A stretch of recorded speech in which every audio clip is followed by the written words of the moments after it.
अस्सलाम वालेकुम व्यूअर्स, क्या हाल चाल है। आई होप कि आप सब खैर से होंगे। तो सबसे पहले मैंने जो है आपसे शेयर किया है CD70 2023 मॉडल। इससे पहले भी मैंने शेयर किया और अब आपको मैं बताते चलूँ इसकी न्यू प्राइस भी और इसके अलावा इसमें क्या चेंजेस है ये तो हम इंशाल्लाह रिव्यू के बाद ही आपसे डिस्कस करेंगे।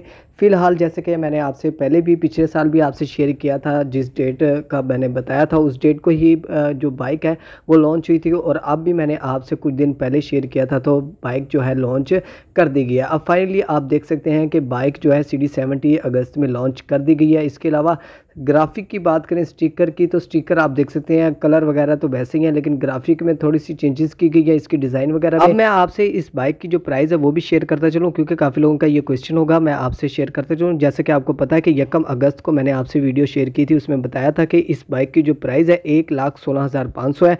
फिलहाल इस बाइक की जो प्राइस है यही है और जैसे ही रिसीव होगी मज़ीद डिटेल भी मैं आपसे शेयर करूँगा। इस वीडियो को लाइक कर दीजिए, चैनल को लाजमी सब्सक्राइब करें, बेल के आइकन को प्रेस कर लें ताकि जैसे ही रिव्यू करूँ आपके पास नोटिफिकेशन पहुंच सके। Thanks for watching. अल्लाह हाफिज़।